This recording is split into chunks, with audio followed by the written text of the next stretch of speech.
Okay, I got a little sun, so let's go on. The Constitution creates a government of delegated and enumerated powers, but despite the popular term states' rights, no government, federal, state, country, or local, actually possesses any rights at all. Recall from the Declaration of Independence that persons are endowed with unalienable rights. Governments possess only power, which in legitimate governments are derived from the consent of the governed. That's us. In particular, governments have only those powers that are given to them or delegated to them by us, the people. Now, the delegation of powers to government and a written agreement as to the extent and limits of those powers are critical elements of a limited constitutional government.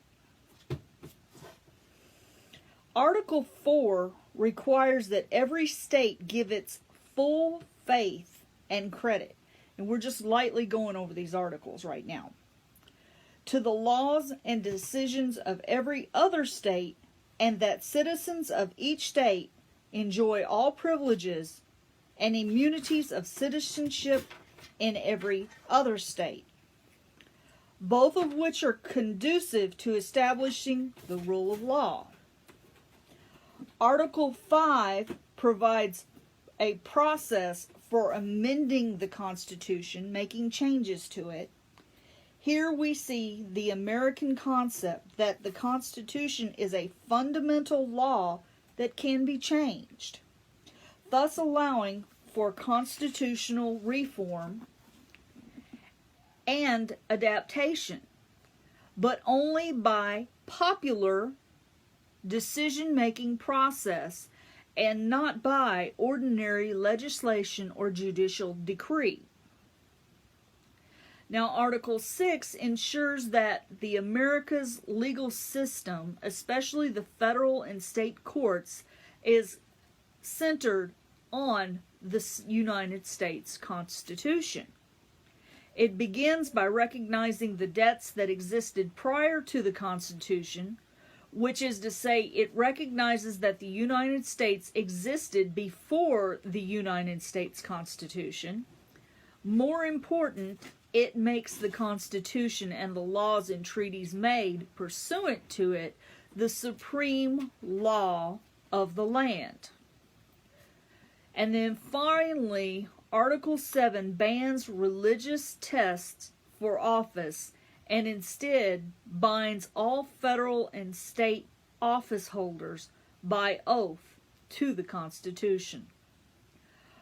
Article 8 requires the Constitution to be ratified by state conventions rather than state legislatures, again pointing to the document's legitimacy and the sovereignty of the people acting in their state capacity. In addition to the formal provisions of the document, there are three important but understand mechanisms at work in the Constitution: the extended republic, the separation of powers, and federalism. These auxiliary precautions constitute improvements in the science of politics developed by the founders and form the basis of what they called in the Federalist number 10 a Republican remedy for the diseases most incident to Republican government.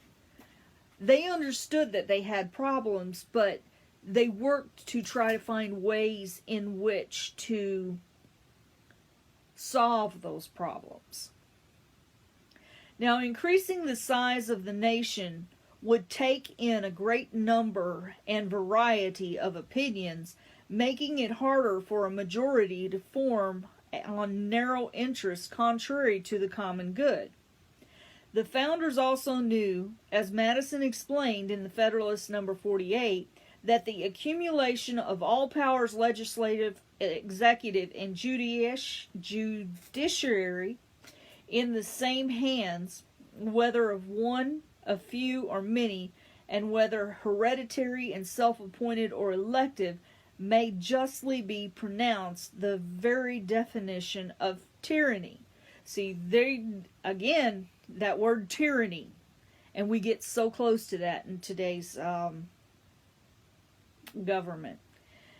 In order to distribute power and prevent its accumulation, and that's what they want to do, they want the supreme power, but in order to distribute power and prevent its accumulation, they created 3 separate branches of government.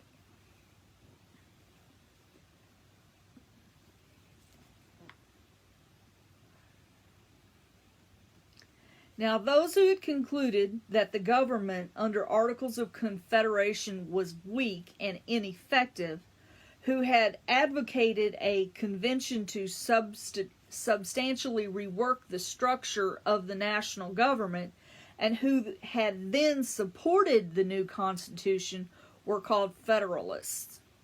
While those opposed changing that structure and then opposed the ratification of the new Constitution became known as Anti-Federalists. Made up of diverse elements and various individuals, the Anti-Federalists generally held that the only way to have limited government and self-reliant citizens was through a small republic, and they believed that the Constitution gave too much power to the federal government relative to the states. They were especially suspicious of executive power, fearing that the presidency would evolve into a monarchy over time. At the same time, they warned that the judicial tyranny stemming from the creation of independent life-tenured judges, while the Anti-Federalists failed to prevent ratification of the Constitution. Their efforts led directly to the creation of the first 10 amendments of the Constitution. Many of their concerns and warnings, whether or not they justified opposition to the Constitution, were present in light of modern changes in American constitutionalism. So they still listened to what they had to say. They still cared about, what they were saying. And that looks like it has you for today.